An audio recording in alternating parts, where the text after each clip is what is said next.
Hello everyone. आज हम लोग बात करेंगे बिटकॉइन के बारे में कि बिटकॉइन में जो अभी गिरावट हुई है प्राइस में और अभी कहाँ यहाँ से प्राइस जा सकता है। पहली बात ये आप लोगों को ये समझना ज़रूरी है कि प्राइस मूवमेंट किसी भी एसेट का डिपेंड करता है उस एसेट में जिनका पैसा लगा होता है वो लोग क्या करना चाहते हैं उसके ऊपर। तो मैनिपुलेशन जैसी कोई भी चीज़ नहीं होती है, ये मार्केट के पार्टिसिपेंट्स जो होते हैं उनकी रिक्वायरमेंट कह सकते हैं आप। तो अब जब बिटकॉइन का प्राइस लगभग फरवरी से अप्रैल तक 50 to 60,000 डॉलर की रेंज में था, तो वहाँ पे हम लोग इस तरह से इसको समझ सकते हैं कि कुछ लोग सामने आए और उन्होंने ये डिसाइड किया कि कुछ प्रॉफिट यहाँ पे ले लेना चाहिए, क्योंकि उन्होंने 60,000 डॉलर पे बाय नहीं किया था। उन्होंने हो सकता है बाय किया हो 3,000 पे, जब प्राइस बिल्कुल बॉटम पे पहुंच गए थे 2007 की रैली के बाद, और या फिर 10,000 तक रेंज में बाय किया हो। तो अगर वहाँ से भी आप देखते हो तो 10,000 से 6 गुना प्राइस हो गया 60,000 के लिए, और 3,000 से लगभग 20 टाइम्स हो गया। तो वहाँ 60,000 पे प्रॉफिट अगर वो लोग लेते हैं तो उनको तो बहुत ज़्यादा प्रॉफिट होने ही वाला है, तो इसलिए वहाँ प्रॉफिट उनका लेना कोई भी गलत नहीं है। हाँ, लेकिन जिन्होंने 60,000 बाय किया वो तो वहाँ प्रॉफिट ले नहीं सकते, तो वो लोग नुकसान में हैं। तो अगर इस बात को हम लोग और आगे ले जाएं और इस तरह सोचें कि दो लोग सामने आए जिनमें से एक ने कहा कि थोड़ा प्रॉफिट ले लिया जाए, तो दूसरे ने कहा ऐसा क्यों ना करा जाए कि प्राइस को भी नीचे ले जाया जाए। ये ले जाना डिफ़िकल्ट तो होगा, लेकिन अगर हम लोग और अपने दोस्तों को बुला लें साथ में और हम सब लोग अगर सेल पोजीशन बनाना शुरू करें, यहाँ पे प्रॉफिट भी ले लें और सेल भी करने की कोशिश करें। सेल करने के लिए आपको बिटकॉइन चाहिए होगा, तो पैसा लगेगा, बिटकॉइन क्वांटिटी लगेंगी, लेकिन क्योंकि हम लोग इतने ऑलरेडी प्रॉफिट में हो चुके हैं, तो अगर ये रिस्क हम लोग लेते हैं और प्राइस नीचे चला जाता है तो 3 चीज़ें हम लोग को हो सकती हैं। एक तो हम लोगों ने 60 पे प्रॉफिट ले लिया, लगभग 10 गुना 20 गुना। नेक्स्ट हम लोग जब यहाँ पे सेल करेंगे, प्राइस नीचे जाएगा, तो वो जो शॉर्ट पोजीशन होगी उसका डिफरेंस या तो आप डॉलर में देख लीजिए या फिर बिटकॉइन क्वांटिटी में देख लीजिए। तो अगर 60 पे किसी ने सेल किया और वापस 30 पे बाय कर लिया, तो अगर 60 पे एक बिटकॉइन सेल किया तो 30 पे उन्होंने 2 बिटकॉइन बाय कर लिया, मतलब कि उन्होंने पोर्टफोलियो अपना डबल कर लिया। तो यहाँ पे 2 से 3 फायदे उन लोगों को देखने को मिले जिन लोगों ने भी ये मूवमेंट करने की कोशिश करी गई। अब इसकी गारंटी तो नहीं थी, तो गारंटी के लिए ये हो सकता है कि कई लोग साथ में आ गए, क्योंकि एक आदमी के से नहीं हो सकता इतने बड़े मूवमेंट्स, तो कई लोग साथ में आके ऐसा कर सकते हैं। तो ये कोई मैनिपुलेशन नहीं कहने की ज़रूरत है, उसको आपको अपने दिमाग से हटा देना चाहिए। ये सब ये मार्केट रिक्वायरमेंट है। और अगर हम लोग लॉन्गर टर्म टाइम फ्रेम में देखते हैं, डेली या वीकली में, तो मेरे हिसाब से तो ये पहला भी ऐसे कभी हुआ नहीं है कि शायद वीकली या मंथली चार्ट के ऊपर कभी भी हम लोग डाउन ट्रेंड में गए हों। तो अगर आप देखते हैं यहाँ से लगभग 14 सितंबर से सीधे सीधे हम लोग ऊपर एक ही डायरेक्शन में चलते चले जा रहे थे। तो अगर वहाँ से ये थोड़ा सा फरवरी के बाद साइडवेज जाके नीचे पुलबैक आया है, तो मेरे हिसाब से ये कहना तो डिफ़िकल्ट है, बिकॉज बहुत लोग नहीं मानेंगे, लेकिन कुछ प्राइस मूवमेंट्स के हिसाब से ये स्टिल प्राइस रिकवरी वाले क्षेत्र के आसपास ही हम लोग हैं। मतलब कि यहाँ से भी रिकवरी पॉसिबल है और तेज़ी के साथ रिकवरी पॉसिबल भी है।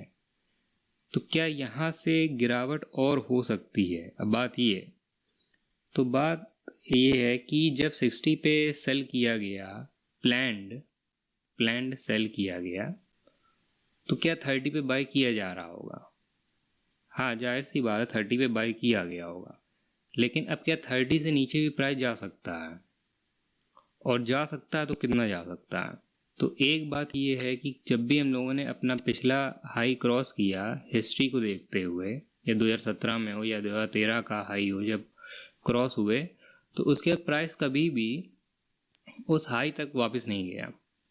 और दूसरी चीज़ ये है कि वहाँ से प्राइस जब अपने हाई को पिछले हाई को क्रॉस किया तो वहाँ से लगभग 10 गुना 20 गुना ऊपर जाने के बाद एक बियर मार्केट आई, और बियर मार्केट में भी जो बॉटम बना वो अपने पिछले रैली के हाई के ऊपर ही रहा।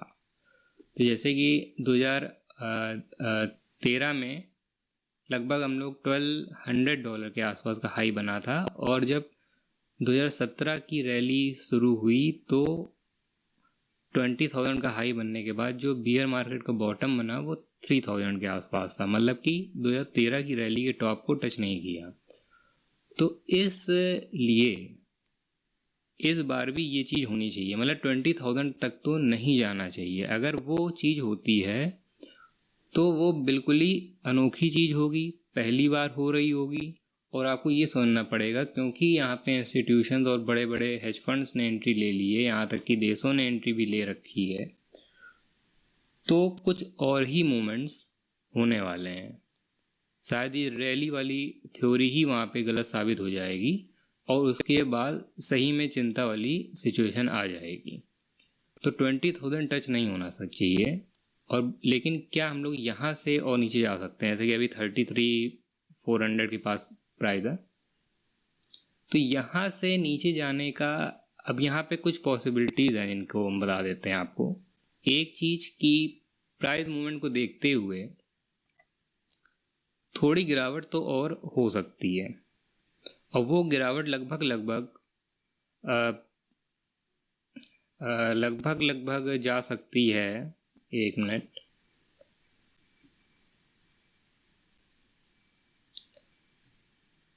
मेरे ख्याल से 24 से लगभग 22 से 24 की रेंज में ये वाला जो एक्यूमुलेशन जोन था अपना एक, मेरे ख्याल से वो बॉटम एक बार शायद टच हो जाए, बट ऐसा हो ये हम कतई नहीं चाहते हैं। हो सकता है कि थोड़ा ऊपर 26 या 25 से भी टर्न आउट हो सकता है, पर क्या उस चीज़ की होने की गारंटी है जिस स्टेज में अब हम लोग हैं यहाँ पे? तो गारंटी नहीं है। मेरे ख्याल से ज़्यादा पॉसिबिलिटी यहाँ से इस चीज़ की है कि यहाँ से हम लोग ऊपर जाएं, क्योंकि इस मूवमेंट को देखते हुए हमें ऐसा लग रहा है कि अब यहाँ पे ज़्यादा सेलर्स नहीं बचे हैं। तो अगर यहाँ से अब प्राइस आपको 33,400 से 33,400 से ले जाके फॉर एग्ज़ाम्पल 25 तक ले जाना है, 20 तक तो नहीं जाएंगे हम लोग, नहीं होना चाहिए वो चीज़। तो अगर मान लेते हैं हम लोग 25 तक ले जाना है, तो ये जो 8,000 का मूवमेंट है, $8,000 का मूवमेंट है, ये कोई छोटा मोटा मूवमेंट तो नहीं होगा। और इसको कंस्ट्रक्ट करने के लिए, डिज़ाइन करने के लिए उस पर बात नहीं करते हैं हम लोग कि क्या रिक्वायरमेंट होती है, लेकिन अगर अपने एक्सपीरियंस और ट्रेडिंग के हिसाब से हम बात करें तो वो चीज़ होना थोड़ा ज़्यादा डिफ़िकल्ट है, बिकॉज इस लोकेशन में जहाँ पे अभी हम लोग हैं यहाँ पे सेलर्स ज़्यादा अब नहीं दिख रहे हैं। तो यहाँ से एक सिचुएशन बनती है, सामने आती है कि यहाँ से प्राइस ऊपर चला जाए, और ऊपर जाने के बाद जहाँ से हम लोग गिरे थे लगभग 46 से 50,000 की रेंज के आसपास, वहाँ तक जाने के बाद वहाँ क्या होगा एक्चुअली, जब प्राइस वहाँ तक पहुँचने लगेंगे तो लोग बाय करने लगेंगे। वो एक कंडीशन सेटिस्फाई करेगी जिसके बाद हो सकता है एक स्पाइक हम लोग देखने को मिले, जैसा कि पहले एक बार हो चुका है। यहाँ पे देखिए ये इसके हम लोग वीकली चार्ट पे जाते हैं तो ये क्लियर दिखेगा आपको। जैसे कि देखिए ये वाला मूवमेंट हुआ था, ये लगभग हम लोग यहाँ पे गिरे, ठीक है, 23 सितंबर 2019 को, और उसके बाद ये देखिए यहाँ पे साइडवेज होने के बाद ये एक जो बाउंस आया है, इस तरह की बाउंस की हमें उम्मीद है यहाँ पे। तो अगर यहाँ से हम लोग ये 46-50,000 तक जाते हैं तो उसके बाद एक तो वहाँ पे क्लियर होगी वो चीज़ कि फिर हम लोग नीचे कितना नीचे जाएंगे, लेकिन वहाँ से कुछ नीचे तो हम लोग ज़रूर आएंगे, या तो थोड़ा सा आने के बाद वापस ऊपर चले जाएंगे, या तो ज़्यादा नीचे आएंगे और हो सकता है उस समय 25,000 का लेवल टच हो जाए, 26-25 जो भी लेवल टच होना हो, 20,000 तक नहीं जाना चाहिए हमारा मानना है। और देन उसके बाद हम लोग बगल में लहराते लहराते प्राइस ऊपर चला जाए। तो यहाँ पे एग्जैक्टली हुआ क्या है, अब ट्रेंड ब्रेक नहीं है, ये हुआ कि टाइम फ्रेम बढ़ गया है। तो 65,000 तक प्राइस पहुंचा, उसके बाद जो गिरावट हुई, अब इस गिरावट का जब एंड होगा और उसके जब प्राइस दोबारा ऊपर जाने जिसकी सब लोग उम्मीद कर रहे हैं, वो चीज़ होने में थोड़ा सा समय अब बढ़ गया है। और ये बनता भी ये समय बढ़ाना, क्योंकि भाई जितना भी प्राइस हाई होता चला जाता है किसी भी एसेट का, उसको मूव कराना उतना डिफिकल्ट हो जाता है, क्योंकि उतना ज़्यादा आपको पैसा चाहिए मूव कराने के लिए। तो यहाँ से पॉसिबिलिटी एक हमें ये लगती है जो थोड़ी ज़्यादा, बिकॉज यहाँ से अगर सीधा मूवमेंट यहाँ 25 तक का होता है, जैसे अगर हम यहाँ पे इसको ट्रेंड लाइन से मार्क करते हैं 25 तक मान लीजिए, तो अगर यहाँ पे हम लोग मार्क करते हैं लगभग 25,000 का लेवल, जो लगभग इस जगह पे होगा, तो ये प्राइस मूवमेंट यहाँ पे थोड़ा सा इसमें कोई एनालिसिस की बात नहीं है। बात ये है कि जब आप चार्ट लगातार देखते रहते हैं काफ़ी समय तक, तो कुछ मूवमेंट्स आपको थोड़े से खटकते से हैं कि यार ये देखने में अपीयरेंस वाइज नहीं सही लग रहा। तो ये थोड़ा सा वही कंडीशन है, यहाँ पे कोई एनालिसिस की बात नहीं है, लेकिन यहाँ से प्राइस थोड़ा सा डायरेक्टली नीचे 25 तक जाना अपीयरेंस वाइज थोड़ा देखने में नहीं सही लग रहा। तो यहाँ से ज़्यादा पॉसिबिलिटी थोड़ी सी अपसाइड की लगती है। दूसरी चीज़ ये एक ट्रेंड लाइन ने आज बनाई थी वीकली चार्ट के ऊपर। अगर इस ट्रेंड लाइन को अगर हम लोग देखते हैं, वैसे कोई गारंटी नहीं है ये ट्रेंड लाइन, लेकिन फिर भी हिस्ट्री को देखते हुए यहाँ पे हम लोग को एक टच इसमें देखने को मिलता है एज अ सपोर्ट, और उसके बाद 2 बार ये रेजिस्टेंस और ये सेकेंड टाइम सपोर्ट। तो क्या ये पॉसिबिलिटी हो सकती है कि ये लाइन पे, क्योंकि हम लोग टच इस बार भी कर चुके हैं, तो एज अ सपोर्ट ये अगेन वर्क करे, ब्रेक होने की पॉसिबिलिटी रहती है, जैसे कि यहाँ पे हुआ था 2019 में। तो इस तरह का जो जंप हुआ है, क्या इस तरह की पॉसिबिलिटी लगती है कि जो हम लोग को प्राइस हमारे वही 46-50,000 की रेंज में ले जाए और देन वहाँ से एक स्पाइक नीचे आए, और या तो थोड़ा बहुत प्राइस नीचे आए फिर यहाँ कहीं सपोर्ट लेस एरिया में और ऊपर चला जाए। तो ये कुछ 3 पॉसिबिलिटी बेसिकली हमने आपको बताई हैं, या तो डायरेक्टली नीचे यहाँ से 25, 26, 27 इस रेंज में 20,000 तक जाने का उम्मीद हमें नहीं लगती है, और ये इस वाली पॉसिबिलिटी में थोड़ी सा अब हमें इस समय डाउट है अपीयरेंस वाइज चार्ट पे, और ऐसा हमें लगता है कि शायद सेलर्स यहाँ पे अब ज़्यादा नहीं बचे हैं। तो ये 8,000 7,000 का जो डिक्लाइन यहाँ इस करंट प्राइस से होना थोड़ा डिफ़िकल्ट ज़्यादा लग रहा है। उसके बाद दूसरी पॉसिबिलिटी है कि शायद हम लोग यहाँ से 46-50,000 की रेंज में जाएँ, देन वहाँ से एक स्पाइक नीचे तक आए 26-27,000 तक के लिए, वो एक पॉसिबिलिटी रहेगी, बट वो उसी समय पता चल पाएगा अगर हम लोग यहाँ से जंप होके 46-50,000 की रेंज में पहुँचते हैं, तो वो उस समय क्लियर हो पाएगी चीज़।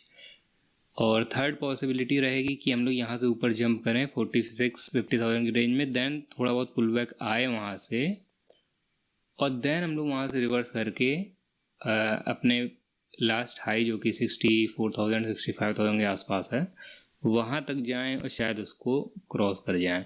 तो ये कुछ पॉसिबिलिटीज़ हैं। अगर सेकेंड पॉसिबिलिटी की बात करते हैं, जहाँ से अगर हम लोग 46-50,000 यहाँ जाते हैं, वहाँ से नीचे स्पाइक आता है, तो उस केस में क्या होगा कि ये थोड़ी सी प्रोलॉन्ग्ड बियर मार्केट हो जाएगी।